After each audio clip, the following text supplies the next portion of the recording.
કે આપણું જે સ્થૂળ બોડી જે છે એ અન્નમાંથી ઉત્પન્ન થયું, અન્નથી પોષાણું. અને પૃથ્વી તત્વનો જે ભાગ હતો એ જ્યારે આ શરીરને બાળવામાં આવે ત્યારે પૃથ્વી એનો પોતાનો ભાગ એ લઈ લે છે. અને એ આપણને બધાને ખબર પડે છે કે હાડકાં અને રાખ બે રહી જાય છે, અને એ આપણે અનુભવીએ છીએ. બરાબર. બીજું એક છે કે જેમ આ કરંટ વાયરને જોડીને પંખા સાથે, લાઇટની સાથે, મશીન સાથે જોડો એટલે જે સ્વિચ દાબો એ કાર્યરત થઈ જાય. જે સ્વિચ ના દાબો એ કાર્યરત નથી થતી. બરાબર. ધારો કે મારે પંખો ચાલુ કરવો છે તો હું પંખાની જ સ્વિચ દાબું, બીજી ના દાબું. બરાબર. અને એ મારા કંટ્રોલમાં છે કે હું જે દાબું એ જ થાય. એ પોતે એની જાતે એ ચાલુ થતો નથી. આ ધ્યાન દેજો. કરંટ હોવા છતાં આ સ્વિચને ચાલુ કરવી ન કરવીને એ વ્યક્તિના ખુદના હાથમાં છે. અને એ ચાલુ કરે એ જ ચાલુ થાય, જે ચાલુ ન કરે એ ચાલુ ના થાય. બરાબર. એવી રીતે આપણી જે ચૈતન્યની જે ઉર્જા છે, ચૈતન્ય દેવ જે છે, એ ચૈતન્ય દેવ છે એની પોતાની ઉર્જાના માધ્યમ દ્વારા આ બોડીની ચેતનવંતુ કરે છે. એમાં આપણે તમને કહેવામાં આવ્યું કે ભાઈ એક આ અન્નથી બન્યું છે જેને અન્નમય કોષ કહેવામાં આવે છે. બરાબર. વાયુથી બનેલું છે એને મનોમય કોષ કહેવામાં આવે છે. તેજથી બનેલું છે એને વિજ્ઞાનમય કોષ કહેવામાં આવે છે. બરાબર. અને જે બીજ રૂપે જે છે, મૂળ બીજ રૂપે, એને આપણે આનંદમય કોષ કહીએ છીએ. બરાબર. પણ આ બધા જે શરીરો છે, ત્રણ જે શરીર છે, એ ત્રણ શરીરને જોડતી કડી શું? એમ તો કે ચૈતન્યની ઉર્જા સ્વયં પ્રાણના માધ્યમ દ્વારા આ ત્રણને સક્રિય કરે. ચૈતન્યની ઉર્જા પ્રાણના માધ્યમ દ્વારા આને ક્રિયાન્વિત કરે, પાંચે જ્ઞાનેન્દ્રિયને ક્રિયાન્વિત કરે છે. બરાબર. ને આનંદમય કોષની અંદર તમને બધાને ખબર છે કે વૃત્તિ ભલે લય પામે પણ પ્રાણ છે એ આ બોડીની શ્વાસના માધ્યમ દ્વારા એને જીવંત રાખી દે છે. અને વૃત્તિ છે અજ્ઞાનની અંદર લય પામી જાય છે. અને જ્યારે એને વાસનાના બીજો જ્યારે સક્રિય થાય ત્યારે એ વૃત્તિ જાગે છે અને ક્રિયાન્વિત થાય છે. બરાબર. એટલે ત્રણ શરીરને ચલાવતી જે કડી હોય તો ચૈતન્યની મેઇન ઉર્જા પ્રાણના માધ્યમ દ્વારા આનું સંચાલન એ કરી જાય છે. બરાબર. હવે એ ક્રિયાન્વિત થાય ક્યારે? આમ ધારો કે અન્નમય કોષ મારે ચલાવવો છે તો એ ક્રિયા ક્યારે કરે? ભાવ જે છે એ મારે ક્રિયાન્વિત કરવો છે તો મારો ભાવની હું ક્રિયામાં ક્યારે લાવી શકું? એમ મારા વિચારની ક્રિયામાં હું ક્યારે લાવી શકું? મારી અંદર એ ઈચ્છા પ્રગટ થાય તો જ. જો મારી ઈચ્છા ના હોય તો મારી આ બોડી પણ નિષ્ક્રિય થાય અને મારે પાંચે જ્ઞાનેન્દ્રિય પણ નિષ્ક્રિય છે. કરંટ હોવા છતાં એ સક્રિય નથી થતું. કરંટ હોવા છતાં એ સક્રિય નથી થતું. એ થાય છે ક્યારે? કે મને ઈચ્છા એમ થાય કે મને ભૂખ લાગી છે, મારે ખાવું છે, તો હું અહીંથી ઊભી થઈને રસોડામાં જઈશ, રસોઈ બનાવીશ ને પછી થાળી લઈને ખાઈશ. પણ મને ભૂખ જ નથી લાગી તો હું અહીંથી નહીં ઉઠું. બરાબર. એટલે શરૂઆતની અંદર જ્યારે આ ક્રિયાન્વિત થાય છે ત્યારે કોઈ પણ જો એની અંદર ઈચ્છા ન હોય તો એ ક્રિયાન્વિત ન થઈ શકે. એ પૂરેપૂરું નિષ્ક્રિય છે. ધારો કે આ બોડી હોય કે ચૈતન્ય ઉર્જા હોય, બે હોવા છતાં સક્રિય નથી થતું. તો સક્રિય થવા માટે વચ્ચેનું એક કારણ છે અને એ કારણ છે આ તમારા બીજ ઈચ્છા. બરાબર. એટલે ઈચ્છાને લીધે એ સક્રિય થાય છે. હવે જોજો, પશુ પક્ષીની અંદર જે સક્રિયતા છે એની અંદર ખાલી સ્વિચ જે દબાય છે પ્રાણ ઉર્જાની જ દબાય છે. બરાબર. અને આ પ્રાણ ઉર્જા છે એ શું કરે છે તો કે આ શરીરને અને એના મૂવિંગ સેન્ટરને એ ચાલુ કરે છે. બરાબર. અને ચાલુ કરીને એની જેટલી જરૂરિયાત હોય એ પ્રમાણે એને ગતિ કરાવે છે. અને એટલો ભોગ ભોગવાઈ જાય એટલે પાછું એના માળામાં એ સ્થિર થઈ જાય છે. બરાબર. એનાથી આગળ એ ગતિ કરતું એ નથી. તો પ્રાણ ઉર્જા જે છે એ ઉર્જા વર્તમાનની અંદર ક્રિયાન્વિત થાય છે, પશુ પક્ષીની અંદર, અને ચિત્ત ઉર્જા અંદર નથી. એટલે થાય છે શું તો કે સાયકિક એનર્જી એની અંદર નથી, એટલે એની અંદર અહંકાર ઊભો નથી થતો. અને આ પ્રાણ ઉર્જા છે એટલે વર્તમાનની અંદર જ એને ભ્રમણ કરાવીને એના જે ડેટા હોય એ પ્રમાણે કાર્ય કરાવીને એના શરીરને છોડાવે છે, બરાબર. એટલે વિકાસ કરતાં કરતાં માનવ શરીર સુધી તો આવી ગયો છે. પણ માનવ શરીરની અંદર જેવો આપણને અહંકાર ઊભો થયો એટલે એણે કર્યું શું, તો કે આ જે પ્રાણ ઉર્જા જે છે એની અંદર જે પશુતાના જે સંસ્કારો આપણી અંદર છે તો આ દેહને અનુલક્ષીને વહેવું, જોજો, બરાબર. એટલે ભલે શરીર રહ્યું માનવનું, આપણું શરીર ભલે રહ્યું માનવનું, પણ માનવ શરીરની અંદર હવે આપણે જોવાનું છે કે તમે એમ બોલો છો કે હું માનવ છું, તો તમારે પહેલાં જોવું પડશે કે તમારી જે પ્રાણ ઉર્જા છે, બરાબર, એ જ ઉર્જા ખાલી કામ કરતી હોય અને ચિત્ત ઉર્જા જે છે અથવા કોન્શિયસ ઉર્જા જે છે એ કામ ન કરતી હોય તો તમે પશુ છો, તમે માનવ નથી, બરાબર. મન બુદ્ધિ હોવા છતાં તમે યંત્રવત છો અને તમે એના તાબામાં છો. હજી તમારા તાબાની અંદર મન બુદ્ધિ નથી આવ્યા એટલે તમે પશુ જ છો, બરાબર. એટલે પ્રાણ ઉર્જાની જે એનર્જી છે એ એનર્જી આપણે માનવ દેહની અંદર આવ્યા પછી, પશુ વર્તમાનની અંદર જીવતો તો પણ માનવ દેહ છે એ વર્તમાનની અંદર નથી જીવતો. થાય છે શું, તો કે આ જે શરીર છે પ્રાણ ઉર્જાનું જે બનેલું શરીર છે, અન્નમય કોષનું છે, એ શું કરે છે તો કે આ પ્રાણ ઉર્જાને અન્નમય કોષ જે છે એ 5 જ્ઞાન ઇન્દ્રિય અને 5 કર્મ ઇન્દ્રિયના માધ્યમ દ્વારા એ આપણી ઉર્જાને પૂરેપૂરો વ્યય કરાવે છે. કેવી રીતે, તો કે ગાઢ નિંદ્રાની અંદર આ શરીરને ભરી દે છે ઉર્જાથી, અને સવારે જેવા તમે ઉઠો એટલે તમારી જે ડેટા હોય એ પ્રમાણે તમે સવારથી તે રાતના જ્યાં સુધી સૂવાનું તમારી હેબિટ હોય તો 10-11 વાગ્યા સુધી તમે જે સૂવો છો ત્યારે તમારે નિરીક્ષણ કરવાનું છે કે તમે ઉર્જાનો વ્યય કઈ રીતે કરો છો, બરાબર. તમે શબ્દમાં કેટલો કરો છો, તમે સ્પર્શમાં કેટલો કરો છો, તમે કામની અંદર તમારી આ બોડીને કેટલી વાપરો છો, એ બધું નિરીક્ષણ કરો તો તમને પોતાને ખબર પડશે કે બિનજરૂરિયાતી ઘણી વસ્તુની અંદર હું આ ઉર્જાને વાપરું છું, બરાબર.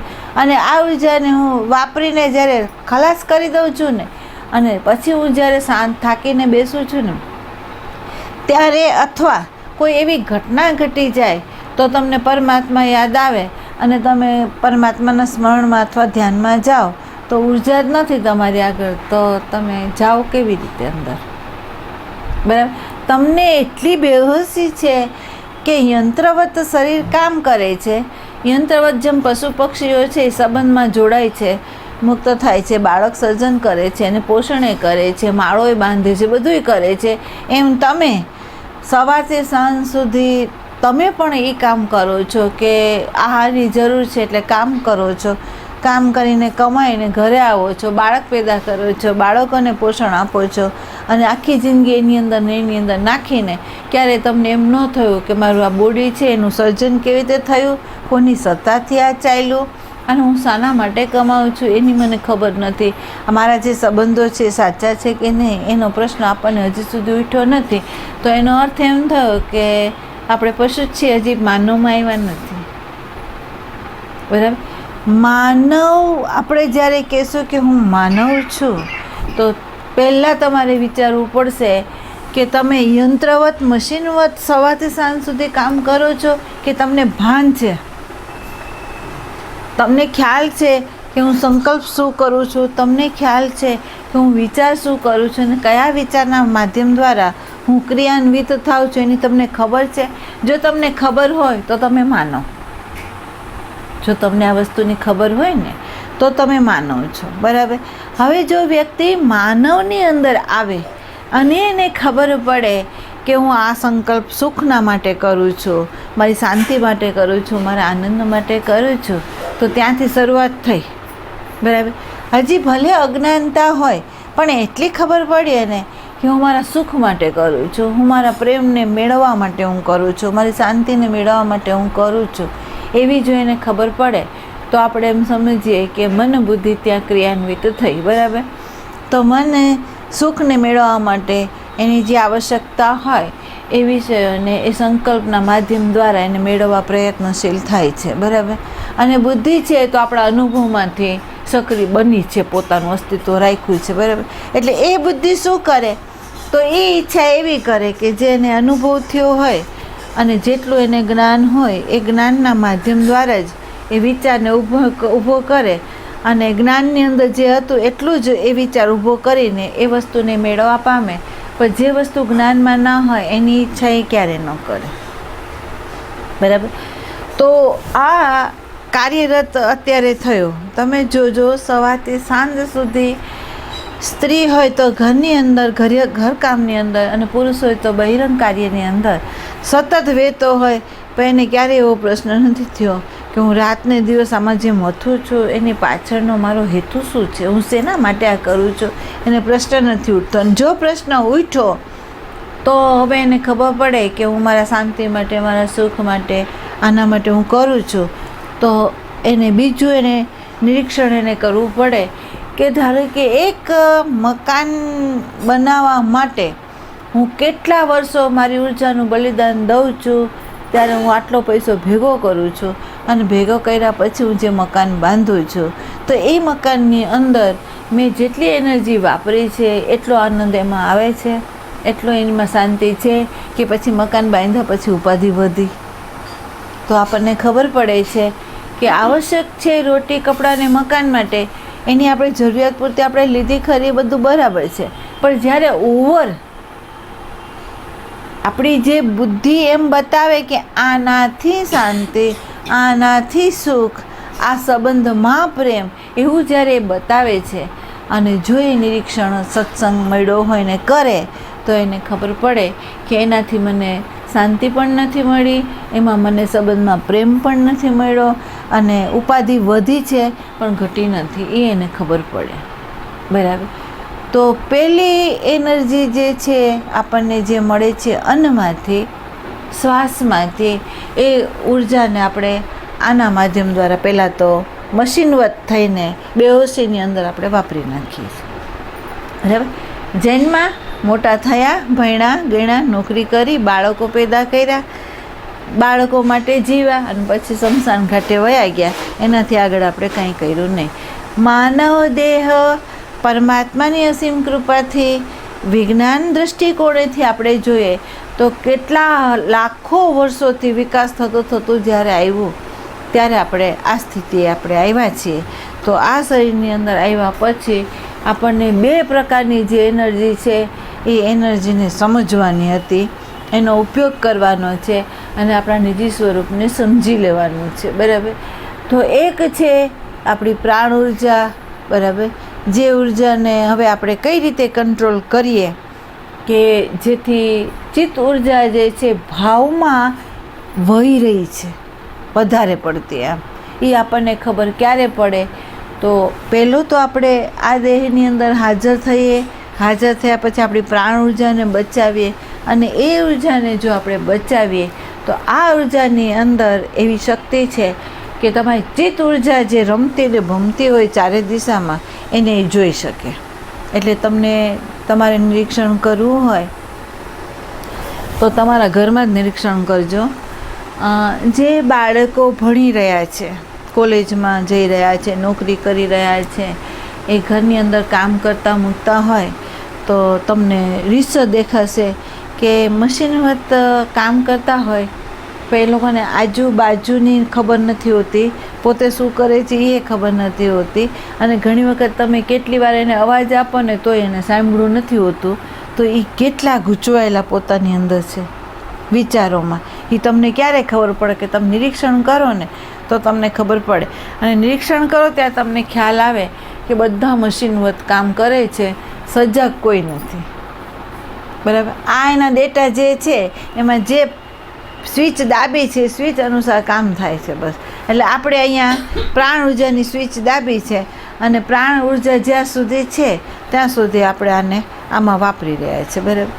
પછી ચિત્ત ઉર્જા છે એ ભાવમાં, જે સંબંધની અંદર આપણે આવીએ છીએ, વ્યવહારની અંદર આપણે આવીએ છીએ, તો વ્યવહારની અંદર આપણને બેહોશી હોય તો આપણી એટલી હદ સુધી બેહોશી છે કે સંબંધની અંદર ચિત્ત ઉર્જાનું કેટલું એનું ચિંતન કરવું, કેટલો એનો વ્યવહાર કરવો, કેટલોક શબ્દો એને આપવા, કેટલા શબ્દ નહીં આપવા, ક્યાં ચિંતન એનું નહીં કરવું, એની આપણને ખબર નથી.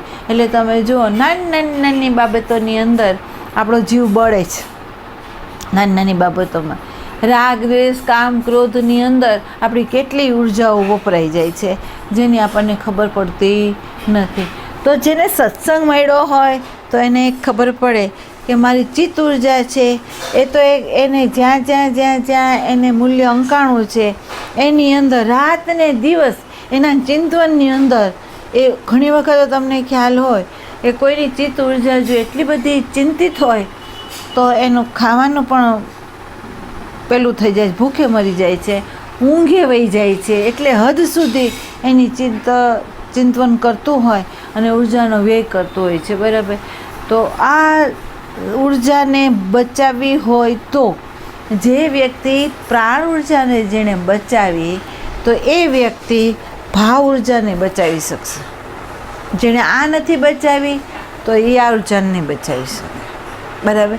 એટલે એણે ભાવ ઉર્જાને બચાવવી પડે. અને ભાવ ઉર્જા જો બચે તો તમારા વિચારો સૂક્ષ્મમાં સૂક્ષ્મ વિચાર અંદર સ્ફુરે ને તો તમને ખબર પડે કે આ વિચાર મને ઉઠ્યો છે, હવે આ વિચાર ઉઠ્યો છે તો હવે આને મારે ઉર્જા આપવી કે નહીં, એને જીવંત કરવો કે નહીં, કે એને મૃતપાય રાખવો. એમ ધારો કે એક વિચાર ઉઠ્યો, ધારો કે સત્સંગનો સમય છે, વિચાર આવ્યો કે મારે આના ઘરે મળવા જવાનું છે, વિચાર આવ્યો, બરાબર. સત્સંગી હોય ને જેણે ઉર્જા બચાવી છે એણે આ વિચાર જોઈ લીધો, વિચાર આવ્યો એણે જોયો એટલે એ પછી શું કરે, તો અહીંયા હું જાઉં તો ત્યાં મારું શું થશે, તો એને ખબર પડે કે હું ત્યાં જઈશ તો એવી વસ્તુ મારા ચિત્તમાં આવશે અને મારું ચિત્ત એવું ચિંતન કરશે કે જે મારી ઉર્જાનો વ્યય કરી દેશે, બરાબર. અને મારે ત્યાં નથી જવું અને મારે અહીંયા સત્સંગમાં જવું છે, વિચાર જ લઈ આવશે અહીંયા, બરાબર. અને તમે સત્સંગમાં આવી ગયા તો સત્સંગ શું કરશે એમ, તો કે તમારી ઉર્જાને બચાવી લેશે, નવી ઉર્જાને ભરી દેશે. અને બીજું શું કરશે, તો કે જે વિચાર ત્યાંથી અનેક વસ્તુને કચરો લાવીને ભરે છે, શંકર આવીને અહીંયા એવું છે કે અંદર જે છે એને કઢાવી દે છે કે ભાઈ અહીંયા આપણને આ ચિંતન કરવાની જરૂર નથી, આ ચિંતન કરવાની જરૂર છે, બરાબર. તો બે પ્રકારે આપણી જે સાયકિક એનર્જી જે છે, મન ને બુદ્ધિ દ્વારા ચિત્તની જે ઉર્જા છે એ વપરાઈ જાય છે. કેમાં, તો કે વિચારમાં અને ભાવમાં વપરાઈ જાય છે. તો હવે આપણે કંટ્રોલ કરવો છે કે જો આપણે આપણા પોતાના દ્રષ્ટાને પ્રગટ કરવું હોય અંદરથી તો આપણે કઈ ઉર્જાને બચાવી લેશું, તો એક તો પ્રાણ ઉર્જાને બચાવશું, બરાબર. બીજી કઈ ઉર્જાને બચાવશું, તો કે આપણે ચિત્ત ઉર્જાને બચાવશું, કારણ કે એ ઓર ડીપમાં જાય છે. તમને ખ્યાલ હોય અમારા સ્વામીજી કહેતા એમ કે ઘણા લોકો હોય એને શબ્દ, સ્પર્શ, રૂપ, રસ, ગંધની અંદર વિષયોમાં આસક્તિ હોય, એને જીવની આસક્તિ હોય, બરાબર. તો ઘણા લોકો એવા હોય કે એને આસક્તિ હોય ને એ ખુલ્લેઆમ હોય, અને ખુલ્લેઆમ હોય એટલે એને કોઈની પેલી ઇમેજ જેવું ન હોય, એટલે એને મન થયું ખાવું છે તો એ ખાઈ લે, એને મન થાય પહેરવું છે તો એ પહેરી લે, કારણ કે દમિત નથી કરતા એના વિચારોને, બરાબર. એના ભોગમાં એ દમિતમાં નથી જતો, એ ભોગવી લે છે. એટલે જે વ્યક્તિને ઈચ્છા થઈ અને એણે એ શબ્દ, સ્પર્શ, રૂપ, રસ, ગંધને ભોગવા તો એનું મન ચિંતન નહીં કરે એ વસ્તુનું, એનું મન છે ને એનું એ ચિંતન એ નહીં કરે, બરાબર. તો કોનું મન ચિંતન સતત કરે છે, તો તમને ખ્યાલ હોય તો 4.5 મહિના એમ કીધું વેંગણ નથી ખાવાના, 4.5 મહિના વેંગણ નથી ખાવાના. તો જે લોકો ખાય છે એ વેંગણને યાદ નહીં કરે, જે નથી ખાતા ને એને સતત સ્મરણમાં રહેશે વેંગણ નહીં ખાવાના, વેંગણ નહીં ખાવાના. તો વેંગણનું વધારે સ્મરણ કોને કર્યું, જેણે છોડ્યું એને, જેણે છોડ્યું એણે સ્મરણ કર્યું, અને જેણે છોડ્યું નહીં ભોગવું એણે સ્મરણ નથી કર્યું. તો સંતો એમ કે જેણે ભોગવું ને એનું સૂક્ષ્મમાં ન ગયું કોઈ, એનું ચિંતન સૂક્ષ્મમાં નથી ગયું, એટલે ઓના કરતાં આ સારું, બરાબર. અને જેણે ચિંતન કર્યું ને એ વધારે ઊંડો ગયો એની વાસનામાં, અને એ જેટલી વાસનામાં ઊંડો ગયો તો સમજી લેવાનું કે જેટલા ખાંચા ઊંડા પડ્યા એને એનાથી મુક્ત કરવાની બહુ અઘરા પડે, એનાથી એને મુક્ત કરવા હોય તો બહુ અઘરા પડે એમ. તો બુદ્ધને મહાવીરને એના દેહાદ્યાસને છોડવું સહેલું પડ્યું. કેમ? તો કે પૂરેપૂરા ભોગમાં સમગ્રતામાં હતા, અને જ્યારે છોડ્યું તેનો પૂરેપૂરો બીજો છેડો આવી ગયો, બરાબર. પણ જે વ્યક્તિ ઈચ્છા છે, દમિત કરે છે અને ચિંતન એનું કરે જાય છે, તો એવા વ્યક્તિને ઉદ્ધાર થવો હોય ને તો ન થાય જલ્દી. કેમ? તો એની ચિત્ત ઉર્જા વપરાય છે, પ્રાણ ઉર્જા નથી વપરાતી, ચિત્ત ઉર્જા વપરાઈ જાય છે. અને ચિત્ત ઉર્જા એટલી સૂક્ષ્મથી અતિ સૂક્ષ્મ હોય, વ્યાપકથી અતિ વ્યાપક હોય, તો સમજી લેવાનું કે એ વાસનાનું બીજ બનાવશે અને 84 લાખ યોનિઓમાં એને ગુમાવી દેશે, બરાબર. એટલે એમ કે એક વ્યક્તિએ પ્રશ્ન કર્યો, એમ સારો વ્યક્તિ, સજ્જન, આપણે એમ કહીએ કે ભણેલું ગણેલો, અને એને એ સંતને પ્રશ્ન કર્યો કે હું મારી કામનાઓને હું ભોગવું, એમાં હું ગલત શું છું, એમાં મારું પાપ શું છે? એટલે જ્યારે આમ આપણા ભારતીય સંસ્કૃતિ અનુસાર મર્યાદા હોય અને અમુક વાતોને આપણા કાન એને આવકારતા ન હોય, તો આપણે ઉઠવા તૈયાર થઈ જઈએ કે આવી ચર્ચામાં આપણે ક્યાં રહેવું, કે જે ચર્ચા આપણને સાંભળવા જોગ નથી. આમ તો સ્વામીજીએ કીધું બેસવાનું અહીંયા, બરાબર. એટલે સરી તો બેઠું, પછી સાંભળવા મળ્યું કે સ્વામીજી એમ કીધું કે જે જીવ જ્યારે કોઈ પણ વિષયને એ ભોગવવા જાય છે ત્યારે એ એમ માને છે કે હું એને ભોગવું છું.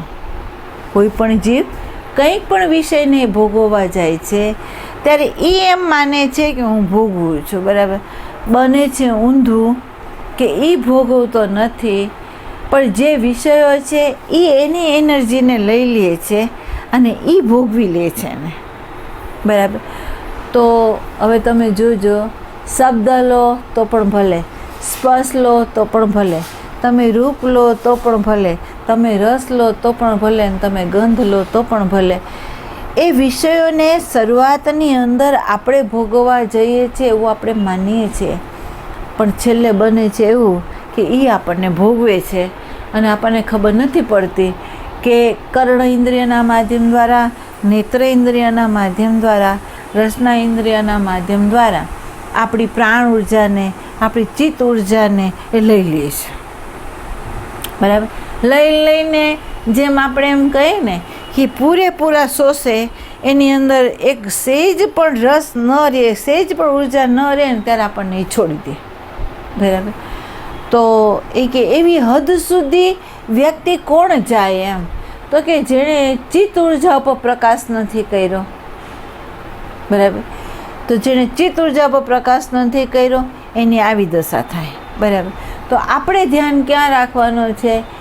આ શરીર છે એ શરીર થકી જે ભોગવાય છે એની વાસના અંદર નથી પડતી, પણ મન જ્યારે ઈચ્છાઓ પ્રગટ કરે અને એમાં એ ધર્મ અથવા અધર્મ એવા વિચારોના માધ્યમ દ્વારા એ ક્યાંક દમિત કરે અથવા એને ન સમજ્યા હોય અને એનું ચિંતન એ કરી જાય, તો એ અંતઃકરણની અંદર વાસનાના બીજો પડે છે અને એ જ બીજો તમને નવા જન્મ અપાવી દે છે, બરાબર. તો અહીંયા આપણે સભાન થવાનું છે શું? ન તો એને દાબી દેવું છે, ન તો એનું ચિંતન કરવું છે, ન તો આપણે એને ભોગમાં જવા દેવું છે, પણ કરવું છે શું? જે પણ ચિત્તને ખબર પડી અને એનું એ ચિંતન કરવા તૈયાર થયો ત્યાં સભાન થઈ જાઓ, ત્યાં પ્રકાશ કરો કે ચિંતન કોનું કરે છે, શેના માટે કરે છે. અહીંયા ઉર્જા કેટલી જવા દેવી અને કેટલી નહીં જવા દેવી, તો નહીં જવા દેવા માટે સંતોએ સાધન આપ્યું, શ્વાસને જોવો અથવા મંત્ર કરો. ત્યાં નહીં જવા દેવા માટે એણે શું કીધું કે શ્વાસને જુઓ અથવા મંત્ર કરો. કેમ? તો શરૂઆતની અંદર તમારી આગળ એવી શક્તિ નથી કે તમે પૂરેપૂરા એના બીજ સાથે જોઈ શકો, શક્તિ નથી, બરાબર. બીજું એમ કહેવામાં આવે છે કે જીવવાથી જપાતો જે મંત્ર એ 1.25 લાખ જપનું ફળ, અને સ્વપ્નની અંદર જ્યારે આપણું સૂક્ષ્મ બોડીની અંદર આ મન મંત્ર એક જ વખત કરે તો 1.25 લાખનું જે ફળ આપણને સ્થૂલમાં મળે છે એ ખાલી એક જ વખત જો અંતઃકરણ જપે તો એનું ફળ એને એટલું મળે છે. તો એમ કેમ કીધું?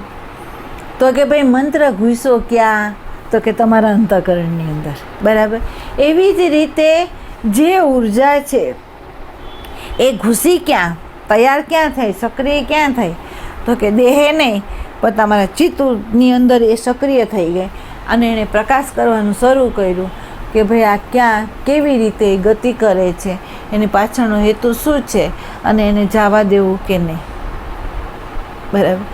તો એ કંટ્રોલ ત્યારે જ થાય કે જો તમને સત્સંગ મળ્યો હોય, દૃષ્ટિ હોય, તો આપણને કહેવામાં આવે કે ભાઈ એને આમ કરશો તો જગત બતાવશે અને તમે એને આમ લઈ લેશો તો તમારો દ્રષ્ટા બતાવશે.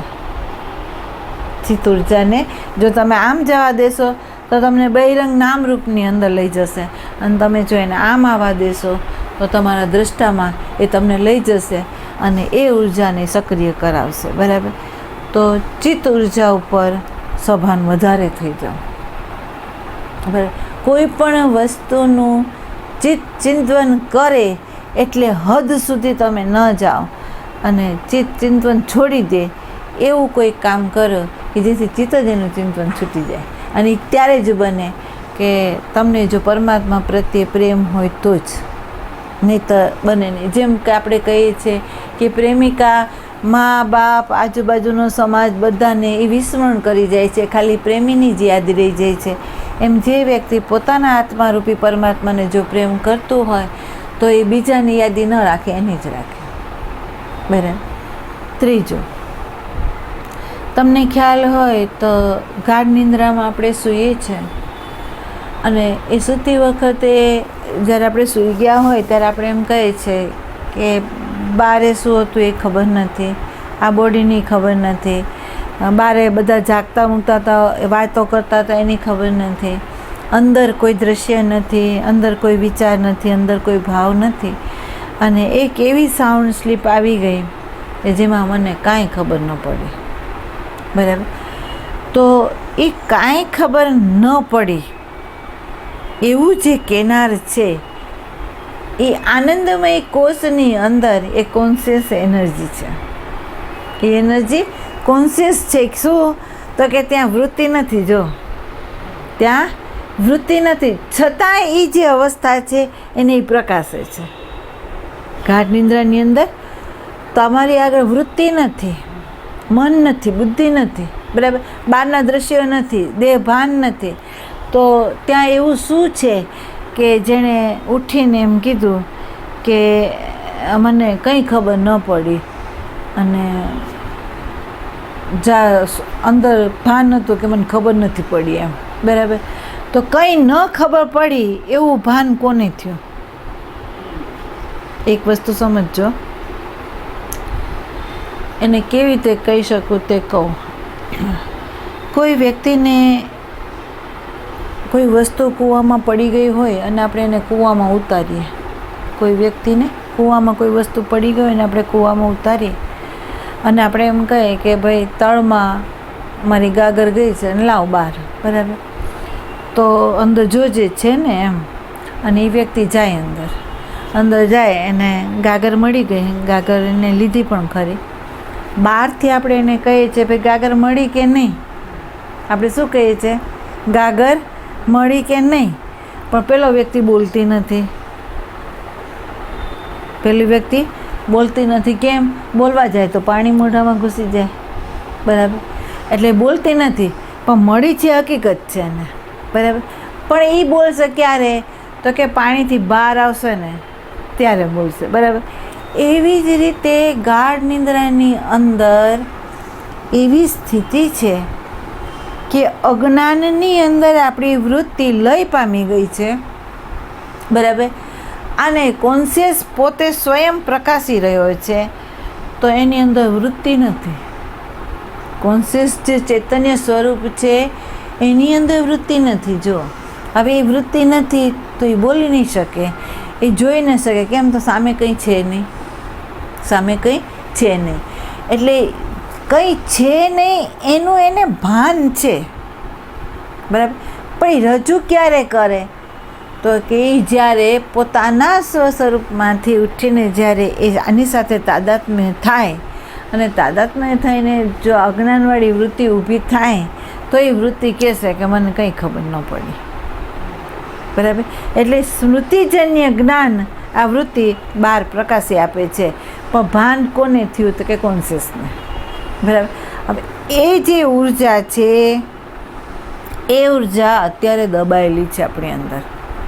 એ ઉર્જા દબાયેલી છે. કેમ? તો જેવા આપણે ઉઠીએ, ભાન થયું ચૈતન્યને, અને આપણે અભિવ્યક્ત કરે છે કે મને કંઈ ખબર ન પડી અને હું કેટલા કલાક સૂઈ ગયો એનું ભાન જ નથી, બરાબર. કંઈ ખબર ન પડી એ જે વૃત્તિ બોલે છે એ અજ્ઞાન સહિતની વૃત્તિ બોલે છે. પણ એને ભાન કરાવ્યું છે કોણ?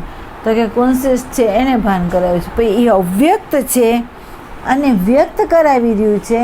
તો વ્યક્ત જેના માધ્યમ દ્વારા થાય છે ને એને આપણે સત્ય માનીએ છીએ, અને જે પ્રકાશનારો હતો એને આપણને ખબર નથી, બરાબર. એટલે જે સક્રિય થાય છે ને એને આપણે જોઈએ છીએ, અનુભવીએ છીએ અને આપણે જાણીએ છીએ સત્તા છે એને નથી, બરાબર.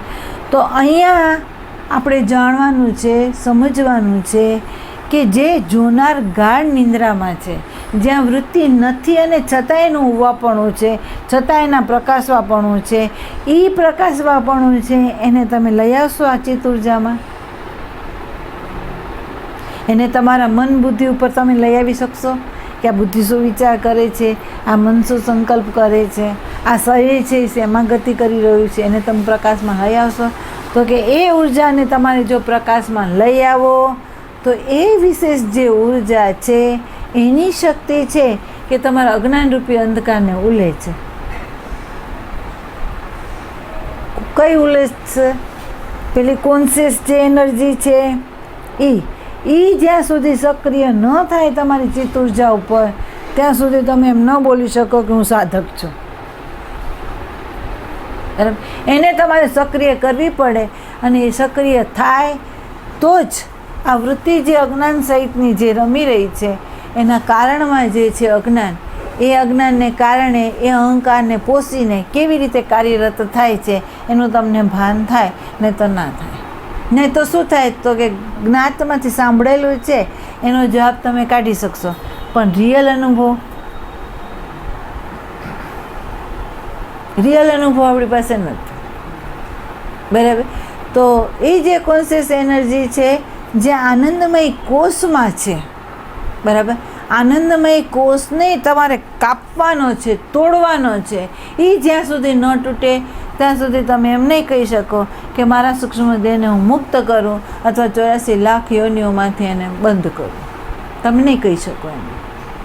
એ ત્યારે જ તમે કહી શકો કે જ્યારે એની ઉપર તમે કારણ ઉપર કામ કરો તો, બરાબર. આખા જળનું જે મૂળ છે એ આ કારણ છે, અને કારણ છે અજ્ઞાન. અજ્ઞાનને કારણે વાસનાના બીજો છે, અને વાસનાના બીજોને લીધે આ સૂક્ષ્મ દેહનું અસ્તિત્વ છે, અને આ સૂક્ષ્મ દેહ પોતાની વાસના અનુસાર આ શરીરના વસ્ત્રો પહેરી જાય છે, બરાબર. તો સભાન જે ઉર્જાઓ છે એ ઉર્જાઓની અંદર તમારી જે માનસિક જે વિચારોની ધારાઓ છે, સાયકોલોજીકલ જે પરિબળ છે એની ઉપર જ તમારે સભાન થવાનું છે, બીજા ઉપર નહીં.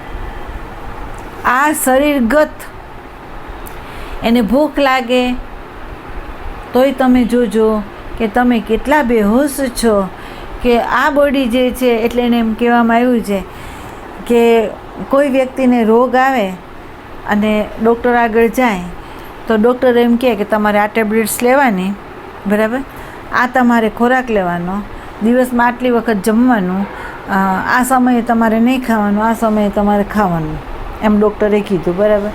અને એ ડૉક્ટર ઉપર આપણને એટલી બધી શ્રદ્ધા છે કે આપણે એ રીતે કરીએ છીએ, બરાબર. અને રોગની નિવૃત્તિ લાવવા મથીએ છીએ.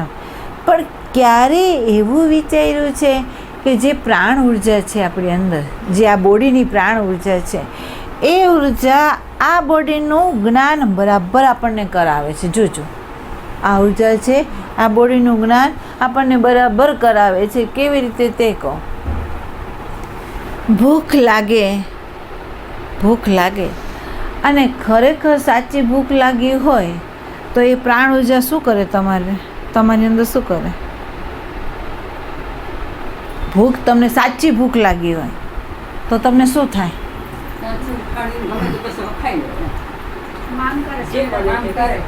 એટલે માંગની ખબર કેવી રીતે પડે તમને? જો પ્રાણ ઉર્જા છે એ પોતે એની પોતાની પ્રજ્ઞા છે.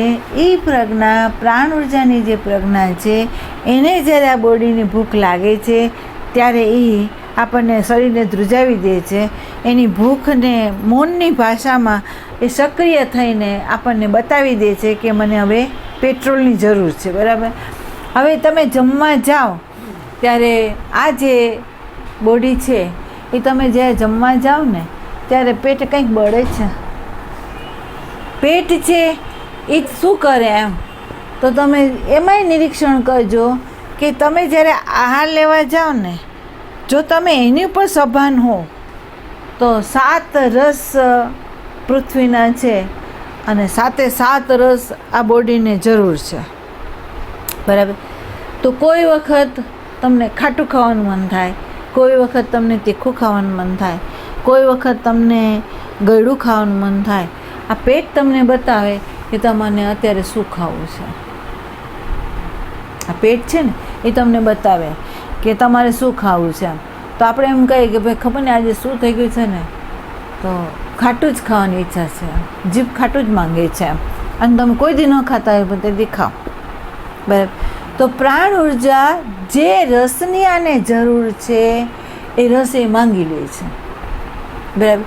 તો સમજી લેવાનું કે પ્રાણ ઉર્જામાં પૂરેપૂરું જાગૃતિ એની છે. તમને આ નહીં ખબર હોય, જેની અંદર શુદ્ધિકરણ થાય ને, જેની અંદર કોઈ મંત્રના માધ્યમ દ્વારા કોઈ બહુ મંત્ર કરતા હોય ને તો એની અંદર શુદ્ધિકરણ થાય, બરાબર. કોઈ ધ્યાન કરતા હોય, પ્રાણાયામ કરતા હોય તોય શુદ્ધિકરણ થાય. અને જો એ જાગ્રત બોડીમાં હોય, પોતાના શરીરની અંદર એ જાગ્રત હોય, તો તમે જોજો કે એ વ્યક્તિ, ધારો કે એની બોડી અન્નમય કોષ શુદ્ધ થયું હોય તો કોઈના ઘરે એ જાય તો એ જતી વખતે પ્રાણ ઉર્જા એને પહેલો બોધ કરાવે. બોધ શું કરાવે? તો જે ઘરમાં જાય ને એ ઘરની અંદર જો વાતાવરણ એને સજાતીય ન હોય તો એ તમારા અંતઃકરણની અંદર ભય કરાવીને એમ કહી દે કે અહીંથી બહાર નીકળ, ભાગ, બરાબર. ભય કરાવે તમને. અને જો ત્યાં વાતાવરણ સજાતીયવાળું હોય તો આપણને આનંદ કરાવે, બરાબર. પછી બીજું કે જે અન્ન તમે ગ્રહણ કરો એ અન્નના કમાવનારા અથવા રાંધનારા જો બરાબર ના હોય, એના ભાવો બરાબર ન હોય, એની કમાણી બરાબર ન હોય તો આ પેટ છે એ અન્નને બહાર ફેંકી દે છે. એ અન્નને બહાર ફેંકી દે છે. એ અંદર એને આવવા નથી દેતો અથવા એની ભૂખને બંધ કરાવી દે છે.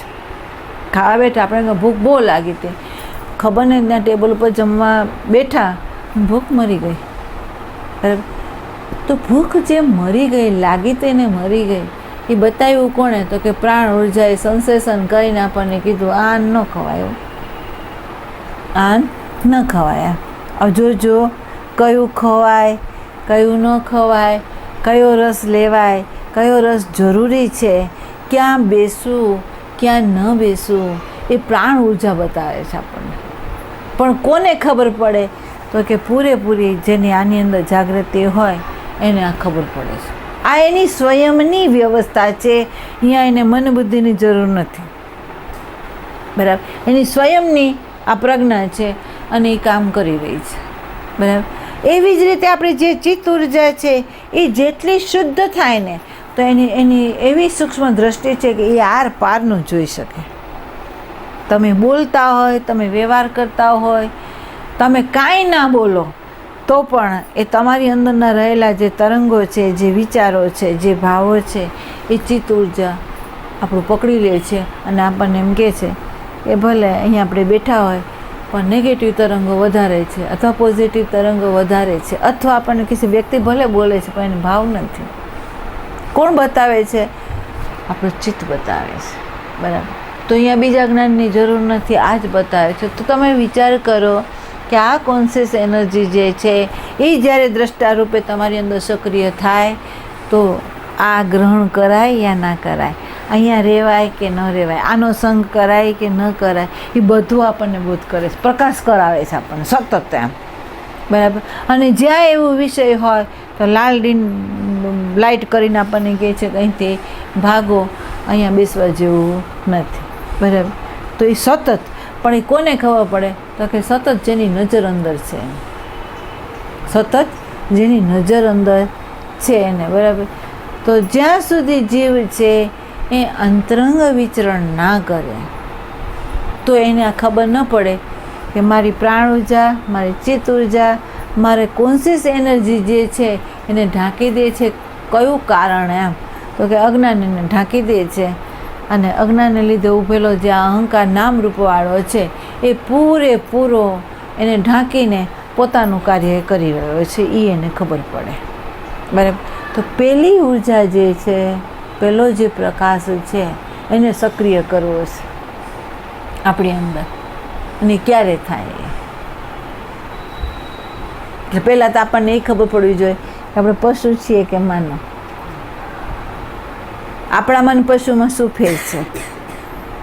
જો એવું જ જીવન જીવાતું હોય કે જન્મ્યા, મોટા થયા, ભણ્યા, ગણ્યા, નોકરી કરી, બાળકો પેદા કર્યા, બાળકો પરણાવ્યા, બાળકોને સાચવા અને સંસારને વયા ગયા, તો પશુ જ છીએ. બરાબર. પણ આની અંદરથી જાગ્યા કે આપણે શું કરવા કરીએ છીએ, આપણે શું કરવા સમાજની મુખ્ય મૂલ્યતા આપીને આપણે એમાં વહી રહ્યા છીએ, શું છે આપણે એની પાછળનો હેતુ? એટલી તો ખબર પડવી જોઈએ ને. એ ખબર પડે તો બ્રેક લાગે, પણ ખબર જ ન હોય તો. સંતો આપણને પ્રકાશ કરીને કહે છે અહીંયા ભય છે. જેમ દીવાદાંડી છે એ સ્ટીમરને બતાવે છે કે અહીંયા ભય છે, અહીંયા નહીં આવતા. બરાબર. એમ સંતો કહે છે અહીંયા ભય છે. આનો સંગ, તમે અહંકારનો સંગ કરશો તો 84 લાખ યોનિઓ આ સૂક્ષ્મ દેહને ભમવું પડશે. અને જો તમે આત્માનો, દ્રષ્ટાનો સંગ કરશો તો 84 લાખ યોનિઓમાંથી આ સૂક્ષ્મ દેહ છે મુક્ત થઈ જશે. હવે તમારે ક્યાં કરવું છે, શું કરવું છે, ક્યાં સ્થિર થવું છે, તમારા હાથમાં. એટલે તમે સમજી લો કે દરેક સંતો ગયા છે એની સાધના શું છે? તો સાધના છે એનર્જીનો વ્યય થતો અટકાવવો, એ એની સાધના. બરાબર. એનર્જીનો વ્યય થતો અટકાવીને એને અંતરંગ લઈ જવી અને અંતરંગ જઈને નિરીક્ષણ કરવું. નિરીક્ષણ શું કરવું? તો કે આ ઉર્જાઓ છે એ કઈ બાજુ ગતિ કરે છે, ક્યાં વપરાઈ રહી છે, શેના માટે વપરાઈ રહી છે, એનું નિરીક્ષણ એ કરે. નિરીક્ષણ કરે તો એમાંથી ઉપર ઉઠી જાય. નિરીક્ષણ ન થાય ત્યાં સુધી ઉપર ન ઉઠી શકે. એટલે તમને ખ્યાલ હોય તો રામાયણની અંદર એમ કહે છે કે સીતાની શોધ કોણે કરી? સીતાની શોધ કોણે કરી? આમ તો આપણે કહીએ છીએ હનુમાનજીએ શોધ કરી. બરાબર. પુરાણ એવું છે કે એ વાર્તાના રૂપમાં આપણી સામે આવે, વાર્તાના રૂપમાં આપણે સમજીને વ્યક્તિને મહાનતા આપીને બીજાને ગુણ કરીને આ મન છે એના ત્યાં સુધી જ આપણને દર્શન કરાવીને આપણને સ્ટોપ કરી દે છે. બરાબર. ઊંડાણ અંદર એટલું બધું છે કે એ આપણે કોઈ સમજી શકતા નથી. જોજો, સીતા માતાનું હરણ રાવણે કર્યું. બરાબર. એની પાછળ પરિબળ શું હતું? જોજો, માતા સીતા સોનાનું હરણ જોયું, એમાં આસક્ત થયા અને એણે એમ કીધું કે એને તમે મારીને એનું ચામડું લાવો, એનું મારું વાઘચર્મ હું બનાવું અને એ અત્યારે જ મને જોઈએ છે. ઈચ્છા કરી. રામ સંગમાં હતા. જો રામ સંગમાં હતા. રામે કહ્યું કે આ માયાવી છે. રામે શું કહ્યું? આ માયાવી છે. અને માતા સીતાએ શું કહ્યું કે તમારે મને નથી લાવી દેવું, એટલે તમારું આ બાનું છે. બરાબર. ચિત્ત વૃત્તિએ જોયું નેત્રના માધ્યમ દ્વારા એ બરાબર છે, પણ જોયા પછી એમાં આસક્ત થયા અને એની ઈચ્છા કરી અને એમાં ગતિ કરાવી બરાબર નથી. ત્યાં વિવેક ચૂકાણો છે. સંગ ખોટો થઈ ગયો, અહંકારનો સંગ થઈ ગયો, રામનો સંગ છૂટી ગયો અને લેવા ગયા. પરિણામ શું આવ્યું? તો એમ કે રાવણ હરી ગયા. એને રાવણ હરી ગયા. રાવણ હરી ગયાનો અર્થ છે કામ હરી ગયો. એને રાવણને કામનું પ્રતીક બનાવ્યું છે, તો કે કામ એને હરી ગયું, એટલે ઈચ્છા એને હરી ગઈ. બરાબર. હવે હરી ગયેલી જે વૃત્તિ છે, જે હરાઈ ગઈ છે, એને શોધી કોણ શકે? હરાઈ ગયેલી જે વૃત્તિ છે, હરાઈ ગયેલી જે સીતા છે, એને શોધી કોણ શકે? તો એમ બતાવવામાં આવ્યું છે કે ભાઈ સાગર, વાર્તા આવી મૂકી છે કે સાગર છે તો બધા ત્યાં ઊભા છે, બધા વાનરો છે, એમાં બધા એમ કહે છે કે ભાઈ હું કૂદકો મારું તો વચ્ચે જ પડી જાઉં, ડૂબી જાઉં, પણ પાર ન જઈ શકું. એકે કીધું હું કૂદકો મારું, પાર વયો જાઉં, પણ પાછો ના આવી શકું. બરાબર. તો હવે આ મહાસાગર છે, કૂદકો કોણ મારશે? બરાબર. હનુમાનજી મૌન છે, હનુમાનજીની વિસ્મૃતિ છે, અને જેવી એને સ્મૃતિ કરાવી એના સ્વરૂપની, તો એને સંગ કોનો હતો? હનુમાનજીને સંગ રામનો હતો. બરાબર. રામના સંગમાં રહેલી જે વૃત્તિ છે એ મહાસાગર પાર કરી શકે, એ જોઈ શકે કે જે વૃત્તિ હરાયેલી છે, ચિત્તવૃત્તિ શેનાથી હરાયેલી છે. તો એને ખબર પડી કે કામરૂપી રાવણથી હરાઈ છે.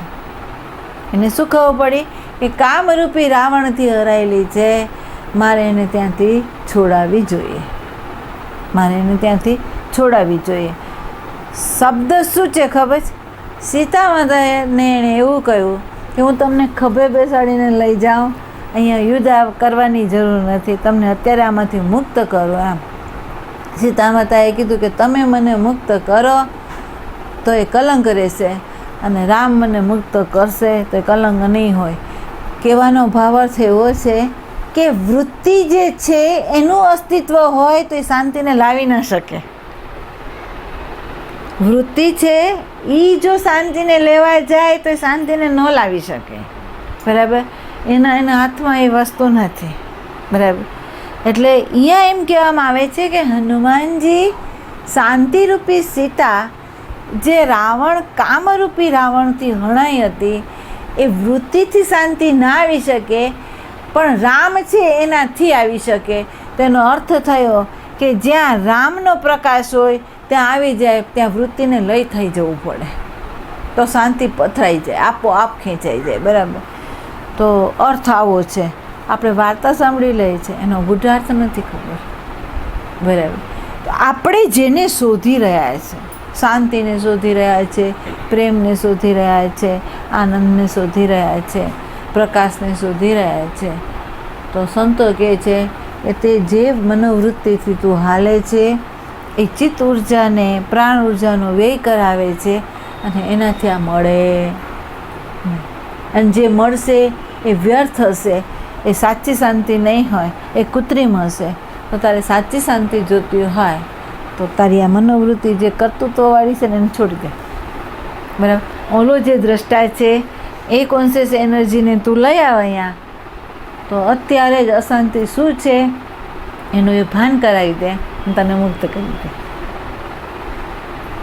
બરાબર. આપણે એમાં જોવું છે. એટલે સતત તમે વર્તમાનમાં રહો. આપણે હું દ્રષ્ટા છું એમ નથી કે જેવી દ્રશ્યની ભાન થયું ને એ દ્રષ્ટા જ હોય. તમને કહ્યું ને કે જેમ બેહોશીની ખબર પડી કે હું વિચારના વમળમાં હાલત હતો તો હું ભટકાણો, એવી ભાન થયું ને તો તમે વિચારોને છોડીને ધ્યાન દઈને હાલવાનું શરૂ કર્યું ને. એમ કે છે જ્યાં ભાન થાય ને એ ધ્યાન છે, અને હવે ધ્યાન દઈને હાલવાનું શરૂ કરો. ગયું એને ન વિચારો, આવશે ને ન વિચારો. આ મોમેન્ટે તમને ખબર પડી તો તમે તમારી જાગૃતિમાં છો, તમે તમારા દ્રષ્ટામાં છો. અને અહીંયા જેટલી સમય રહેવાય એટલા રહો, બરાબર. અને એમાં પ્રગાઢતા ક્યારે આવે કે જેમ જેમ તમને એમાં પ્રીતિ થતી જાય તો એમાં પ્રગાઢતા આવશે. એટલે એમ કે છે એક બૂંદ એ બૂંદ બૂંદ કરીને જો તમે કડીઓ જોડતા જશો તો એ એનાથી સબર ભરાશે, અને નહીં તો પછી અહંકારથી તો ભરાયેલા છે જ આપણે, બરાબર. એટલે આટલું હંમેશા હરી.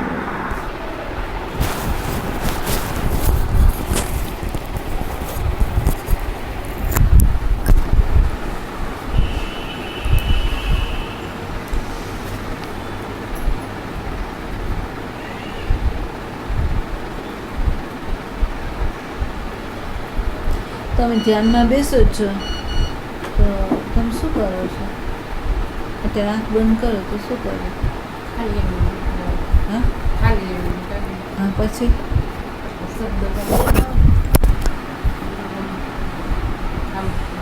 જો સાચું આપણે 5-10 મિનિટ અહીંયા આંખ બંધ કરીને બેસીએ ને, તમારે કાંઈ નહીં કરવાનું, મંત્ર નહીં કરવાનું, શ્વાસને નહીં જોવાનું, ખાલી અહીંયા ધ્યાન દેવાનું. ત્યારે જોવાનું કે તમારી અંદર શું થાય છે, બસ એટલું જ. શ્વાસને નહીં જોવાનો, મંત્ર નહીં કરવાનો, ખાલી અહીંયા બેસીએ છીએ આપણે જોવાનું કે આપણી અંદર શું થાય છે, બરાબર.